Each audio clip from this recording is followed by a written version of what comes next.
അപ്പൊ ഞാൻ ചോദിക്കുന്നത്, ജോണി വാക്കറിന്റെ നിന്നും ഷീവാ ശ്രീകളുടെ നിന്നും കൈ നീട്ടി വാങ്ങിച്ചിട്ടാണോ ഈ 78 കൊടുത്ത്? ആണോ? അതാണ് ചോദ്യം. കാരണം മദ്യവ്യാപനം തടയാൻ വേണ്ടിയിട്ട് 28 ബാറിൽ നിന്ന് 900 ചില്ലാൻ ബാറായിട്ട് വർദ്ധിപ്പിച്ചു. അല്ലല്ല, അതെന്താ അറിയോ, ഇപ്പോഴത്തെ ബാറിൽ കൂൾ ഡ്രിങ്ക്സ് ആണ് വെക്കുന്നത്.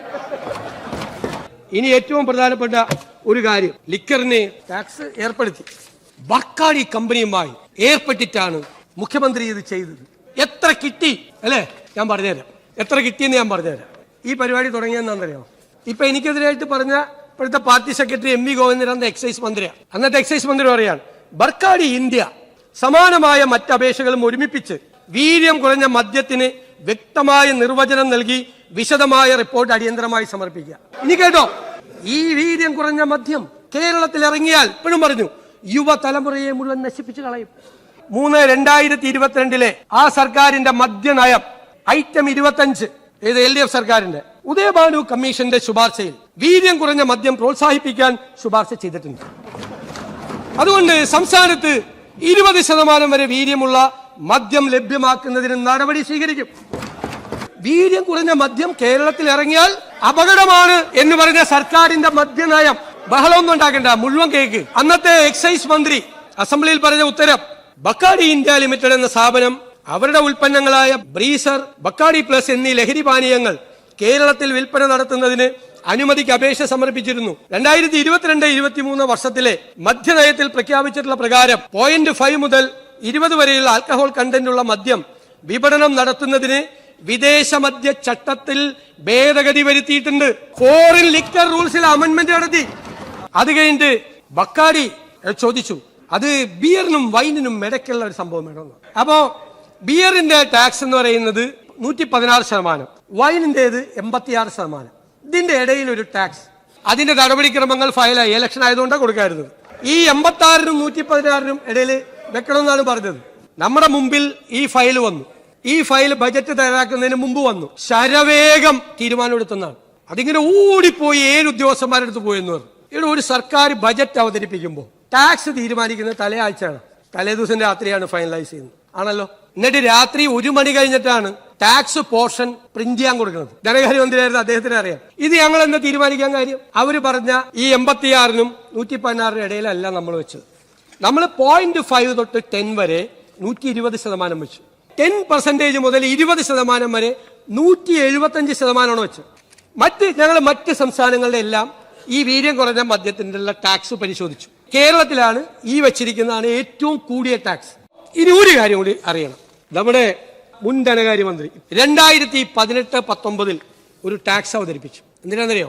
ഫോറിൻ മെയ്ഡ് ഫോറിൻ ലിക്കർ, അതായത് ഇന്ത്യൻ മെയ്ഡ് ഫോറിൻ ലിക്കർ എന്ന് വെച്ചാൽ ഇവിടെ കിട്ടുന്ന സാധനം, മറ്റത് വിദേശത്ത് നിർമ്മിച്ച് ഇവിടെ വിൽക്കുന്ന സാധനം. അതിന്റെ ആൽക്കഹോളിക് കണ്ടന്റ് എത്രയെന്നറിയോ? 40% മുതൽ 60% വരെയാണ്. നമ്മുടെ ഇന്ത്യൻ മെയ്ഡ് ഫോറിൻ ലിക്കറിനേക്കാൾ കൂടുതൽ ആൽക്കഹോളിക് കണ്ടന്റ് ഉള്ള സാധനം. അന്ന് ഇന്ത്യൻ മെയ്ഡ് ഫോറിൻ ലിക്കറിന് 210% ടാക്സ് ആയിരുന്നപ്പോ ഇവരുടെ ഗവൺമെന്റ് കൊണ്ടുവന്ന ടാക്സ് എത്രയെന്നറിയോ? 78%. ഇപ്പോ 251% വരെയുണ്ട് ഇന്ത്യൻ മെയ്ഡ് ഫോറിൻ ലിക്കറിന്. അപ്പോ ഈ ഫോറിൻ മെയ്ഡ് ഫോറിൻ ലിക്കറിന്റെ ടാക്സ് എത്രയെന്നറിയോ? 115%, ബിയറിനേക്കാൾ താഴെ. അപ്പൊ ഞാൻ ചോദിക്കുന്നത്, ജോണി വാക്കറിന്റെ നിന്നും ഷീവാ ശ്രീകളുടെ നിന്നും കൈ നീട്ടി വാങ്ങിച്ചിട്ടാണോ ഈ 78 കൊടുത്ത്? ആണോ? അതാണ് ചോദ്യം. ജോണി വാക്കറിന്റെ നിന്നും ഷീവാസ് റീഗലിന്റെ നിന്നും കൈ നീട്ടി വാങ്ങിച്ചിട്ടാണോ 78%, 60% വരെ ആൽക്കഹോളിക് കണ്ടന്റ് ഉള്ള സാധനം മേടിച്ചത്? വീര്യം കുറഞ്ഞ മദ്യം എന്ന് നിശ്ചയിച്ച് നിങ്ങളാണ്. ഞങ്ങൾ അതിനൊരു ടാക്സ് റേറ്റ് നിശ്ചയിച്ചു. ഞങ്ങള് മദ്യനയം തീരുമാനിക്കേണ്ടത് UDF ആണ്. UDF ഞങ്ങൾ എല്ലാവരുമായിട്ട് സംസാരിക്കും. ഞങ്ങളൊരു തീരുമാനം എടുത്ത് നിങ്ങളെ പോലെ മദ്യനയത്തിന്റെ ഭാഗമാക്കി വീര്യം കുറഞ്ഞ മദ്യം കേരളത്തിൽ വിൽക്കണം എന്ന് UDF പോളിസി വന്നാൽ ഇതായിരിക്കും ടാക്സ്. UDF തീരുമാനിക്കുകയാണ് വീര്യം കുറഞ്ഞ മദ്യം കേരളത്തിൽ വിൽക്കണ്ട, അത് വിൽക്കില്ല. അത് പൊളിറ്റിക്കൽ ഡിസിഷനാണ്. ധനകാര്യമന്ത്രിക്ക് അറിയാം. ടാക്സ് തീരുമാനിക്കുന്നതിന് മുമ്പ് ആ ഡിപ്പാർട്ട്മെന്റുമായിട്ട് സംസാരിക്കുമോ? അവരുടെ പ്രപ്പോസൽ മേടിക്കും, അവരുമായിട്ട് സംസാരിക്കില്ല, അല്ലേ? ഞാൻ ഈ ലിജു എന്റെ മുറിയിലേക്ക് വന്ന് എന്നോട് സംസാരിക്കും എന്ന് പത്രവാർത്ത കണ്ടിട്ട് ഞാൻ ലിജുവിനോട് ചോദിച്ചിട്ട്, നീ വരുന്നില്ലേ? നീ എന്ന് വെച്ചാൽ എന്റെ അനുജനാണ്, അതുകൊണ്ട് ഞാൻ ചോദിച്ചു. പാവം പറയാം, 2-3 കാര്യം പറയാനുണ്ടായിരുന്നു. ഈ വാർത്ത വന്ന കാരണം എനിക്ക് അങ്ങോട്ടും വരാൻ പറ്റുള്ള. ഇതാണ് സ്ഥിതി, അല്ലേ? ഇതാണ് സ്ഥിതി. ഇനി ഈ ഞങ്ങൾ ദൈനംദിന അഡ്മിനിസ്ട്രേറ്റീവ് കാര്യങ്ങൾക്ക് ഫയല് കൊണ്ടുകൊണ്ട് KPCC പോവില്ല. അത് മനസ്സിലായല്ല. മുഖ്യമന്ത്രി അറിയാതെ ഫയൽ അടിച്ചു മാറ്റി പാർട്ടി ഓഫീസിൽ കൊണ്ടുപോയി അംഗീകാരം മേടിക്കുന്ന പരിപാടിയൊന്നും ഈ ഗവൺമെന്റിലുണ്ടാവില്ല. ഇനി വേറൊരു കാര്യം, മദ്യത്തിന്റെ വ്യാപനം അരുത്. കാര്യം ഈ സർക്കാർ നമ്മളോട് ഉപദേശിക്കുകയാണ്, മദ്യം വ്യാപിപ്പിക്കും. ഇവിടെ 28 ബാറുണ്ടായിരുന്നു ശ്രീ പിണറായി വിജയൻ 2016 മുഖ്യമന്ത്രിയാവുമ്പോ.